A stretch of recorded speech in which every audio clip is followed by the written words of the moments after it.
Friends, welcome back to our channel படித்ததில் பிடித்தது.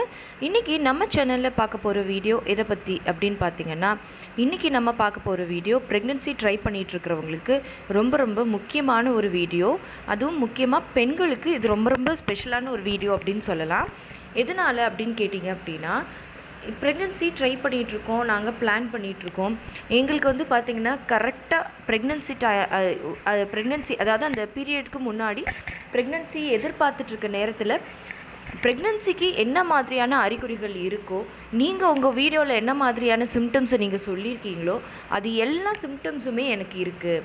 அது எல்லாமே எனக்கு இருக்குது. சரி, இந்த மந்த் நமக்கு எப்படியாச்சும் கன்ஃபார்ம் ஆகிடும் அப்படின்னு நான் ரொம்ப சந்தோஷமாகவும் ஆசையாகவும் வெயிட் பண்ணிகிட்டு இருந்த நேரத்தில் எனக்கு டேட் தள்ளி போகுது, ஆனால் எனக்கு பீரியட் ஆகிடுது.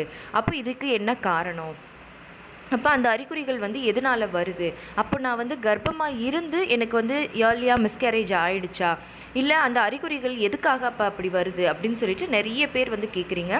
இப்போ ரீசெண்டாக கூட வந்து பார்த்திங்கன்னா நிறைய சிஸ்டர்ஸ் வந்து கமெண்ட்டில் வந்து இதை பற்றி கேட்டிருந்தீங்க. ஸோ கமெண்ட்டில் டீட்டெயில்டாக சொல்ல முடியாது, ஸோ வீடியோவே போடலாம் அப்படின்னு சொல்லிட்டு தான் இன்றைக்கி நான் அந்த வீடியோவை வந்து உங்களுக்காக நான் பேசுகிறேன். இப்போ வந்து பார்த்திங்கன்னா நிறைய பேர் வந்து இப்படி தான் ரொம்ப மனசு உடஞ்சும் போகிறாங்க. ஏன் அப்படின்னு கேட்டிங்க அப்படின்னா, எனக்கு வந்து இப்போது ரெகுலராக ஒவ்வொரு மந்த்துமே இப்படி இருக்குது அப்படின்னா கூட பரவாயில்ல. சில நேரங்களில் இப்போ லாஸ்ட்டாக ஒரு 2 மாதமாக தான் இப்படி இருக்குது, இல்லைன்னா இந்த மந்த்து மட்டும்தான் எனக்கு இப்படி இருக்குது. எனக்கு வந்து ப்ரெக்னென்சிக்கு என்னென்ன சிம்டம்ஸ் இருக்குமோ அது எல்லாமே இருக்குது. அதாவது ப்ரெக்னென்சிக்கு சிம்டம்ஸ்னால் என்னென்ன? தலைவலிக்கிறது, கொமட்டல், வாமிட்டிங் சென்சேஷன், ரொம்ப டயர்ட்னஸ், வயிறு வலி, இடுப்பு வலி, இது எல்லாமே இருக்குது. நீங்கள் என்னென்ன அறிகுறிகள் சொல்கிறீங்களோ அது எல்லாமே இருக்குது. அப்போ நான் ப்ரெக்னென்சி தான் அப்படின்னு எதிர்பார்த்துட்டு இருக்கும்போது எனக்கு டேட்டும் தள்ளி போகுது. அப்போ நான் டெஸ்ட் பண்ணி பார்த்தா எனக்கு நெகட்டிவ் ஆகிடுது, அப்புறமா எனக்கு பீரியடும் ஆகிடுது அப்படின்னு சொல்கிறாங்க. ஸோ இதுக்கு முன்னாடி நம்ம தெரிஞ்சுக்க வேண்டிய விஷயம் ஒன்று இருக்குது. என்ன அப்படின்னா, இந்த அறிகுறிகள் எல்லாமே வந்து பார்த்திங்கன்னா ப்ரெக்னென்சிக்கு மட்டும்தான் இருக்குமா அப்படின்னு கேட்டிங்கன்னா கண்டிப்பாக கிடையாது. இது வந்து ப்ரெக்னென்சிக்கு மட்டும் இந்த அறிகுறிகள் கிடையாது. கிட்டத்தட்ட உங்களுக்கு பீரியடுக்குமே இந்த மாதிரி அறிகுறிகள் தான் இருக்கும். ஆனால் எல்லாருக்கும் இல்லை, சில பேருக்கு. அதை என்ன சொல்லுவாங்க அப்படின்னு பார்த்தீங்கன்னா பிஎம்எஸ் அப்படின்னு சொல்லுவாங்க. அதாவது ப்ரீ மென்ஸ்ட்ரல் சிண்ட்ரோம் அப்படின்னு சொல்லுவாங்க. இந்த ப்ரீ மென்ஸ்ட்ரல் சிண்ட்ரோம்னால உங்களுக்கு ப்ரெக்னென்சிக்கு நீங்கள் என்னென்ன அறிகுறிகள் எல்லாமே அனுபவிப்பீங்களோ அந்த அறிகுறிகள் எல்லாமே வந்து உங்களுக்கு பீரியட்ஸ்க்கு முன்னாடியும் இருக்கும். பட் எல்லாருக்கும் இருக்குன்னு சொல்ல முடியாது, சில பேருக்கு இருக்கும். அதாவது இப்படி சொல்கிறாங்க இல்லையா, அந்த மாதிரி பாதிக்கப்பட்டவங்களுக்கு அப்படி இருக்கும். இது எதனால்? ஆனால் வந்து சில மைன்யூட் டிஃப்ரென்ஸும் இருக்கும். ஏன்னா வந்து இப்போ நீங்கள் ப்ரெக்னென்சியாக இருந்து அந்த அறிகுறிகள்லாம் இருக்குது அப்படின்னா அதுக்கும் நீங்கள் ப்ரீ மென்ஸ்ட்ரல் சிண்ட்ரோம் அப்படின்னாலும் சரி, பொதுவாக பார்க்கும்போது ஒரே மாதிரி அறிகுறிகள் தான் இருக்கும். பட் மைன்யூட் டிஃப்ரென்ஸ் வந்து கண்டிப்பாக இருக்கும். பட் அது நமக்கு தெரியாது.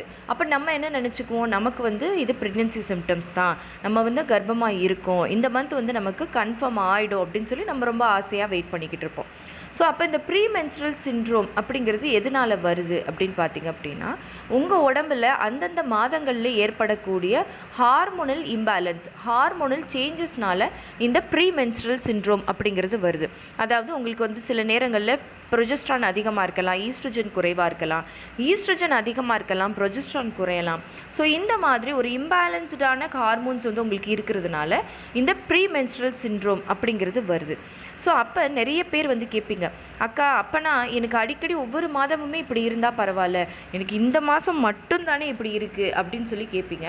அதாவது பார்த்திங்கன்னா, இந்த ஒரு மாதத்தில் உங்களுக்கு ஏதாவது ஹார்மோனல் இம்பேலன்ஸ் ஏற்பட்டிருக்கலாம்.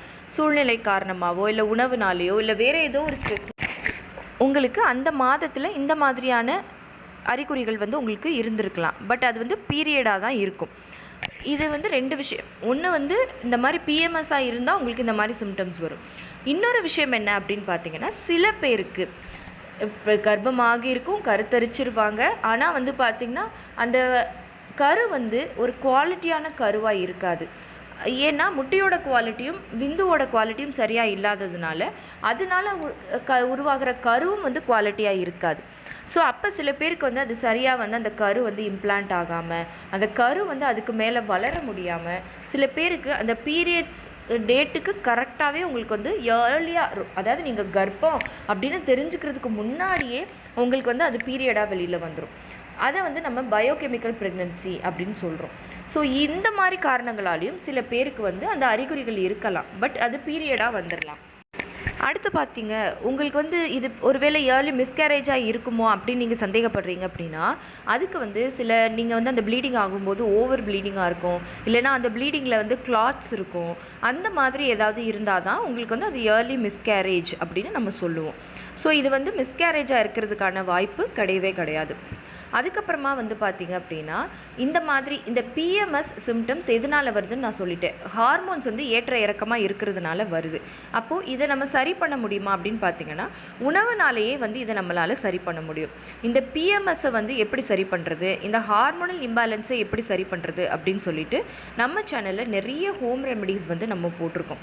நீங்கள் அதையெல்லாம் பார்த்து அந்த ஒரு மாதத்தில் நீங்கள் வந்து பீரியட் ஆன ஃபஸ்ட் டேலேருந்து அது எல்லாமே நீங்கள் வந்து ஃபாலோ பண்ண உங்களுக்கு என்ன ஆகும் அப்படின்னு பார்த்தீங்கன்னா, இந்த பிஎம்எஸ் சிம்டம்ஸ் எல்லாமே குறைஞ்சு உங்களுக்கு பீரியட் ஆகும்போது நார்மலாக இருப்பீங்க. ஸோ இதனால் உங்களுக்கு நீங்கள் வந்து கர்ப்பமாக இருக்கீங்களா, இல்லை இது பிஎம்எஸ் சிம்டம்ஸா அப்படிங்கிற அந்த குழப்பம் வந்து உங்களுக்கு வராது. நீங்கள் கர்ப்பமாக இருந்தால் மட்டும் உங்களுக்கு அந்த அறிகுறிகள் வந்து வரும். அந்த மாதிரி நீங்கள் வந்து சில ஹோம் ரெமெடிஸ் ஃபாலோ பண்ணுறதன் மூலமாக உங்கள் உடம்பை வந்து நீங்கள் சரி பண்ணிக்கலாம். ஸோ அதனால் இதை நினச்சி நீங்கள் கவலைப்படாதீங்க. நீங்கள் வந்து பிஎம்எஸ் சிம்டம்ஸ் இருந்துச்சு, அதனால வந்து நான் ப்ரெக்னென்சின்னு நினச்சிட்டேன், இது ஒரு வேளை ஏர்லி மிஸ்கேரேஜா அப்படின்னு நினச்சி நீங்கள் கவலைப்படவும் வேண்டாம். அதே மாதிரி இது பிஎம்எஸ் சிம்டம்ஸ் ஏன் வருதுன்னு நினச்சி கவலைப்படவும் வேண்டாம். இது எல்லாத்துக்குமே ஹார்மோனல் இம்பேலன்ஸ் தான் காரணம். ஸோ முடிஞ்ச அளவுக்கு நீங்கள் ஹோம் ரெமெடிஸ் பண்ணாலே இதை ரொம்ப ஈஸியாக சரி பண்ண முடியும். ஸோ இப்போ உங்களுக்கு உங்களோட டவுட் வந்து ரொம்ப கிளியராகவே வந்து புரிஞ்சிருக்கும் அப்படின்னு நினைக்கிறேன், கிளியர் ஆகியிருக்கும் அப்படின்னு நம்புகிறேன். இந்த வீடியோ உங்களுக்கு யூஸ்ஃபுல்லாக இருந்திருந்தால் மறக்காமல் லைக் பண்ணுங்கள், கமெண்ட் பண்ணுங்கள். உங்கள் ஃபேமிலி அண்ட் ஃப்ரெண்ட்ஸுக்கும் இந்த வீடியோவை மறக்காமல் ஷேர் பண்ணுங்கள். அப்போ தான் எல்லாருக்குமே ரொம்ப யூஸ்ஃபுல்லாக இருக்கும். அண்ட் நம்ம படித்ததில் பிடித்தது சேனலை இது வரைக்கும் சப்ஸ்கிரைப் பண்ணாமையே பார்த்துட்ருக்கீங்க அப்படின்னா மறக்காமல் சப்ஸ்கிரைப் பண்ணிக்கோங்க. பக்கத்தில் இருக்கிற பெல் ஐகானையும் சேர்த்து கிளிக் பண்ணி ஆல் கொடுத்து வச்சுருங்க. ஓகே ஃப்ரெண்ட்ஸ், பாய், தேங்க்யூ.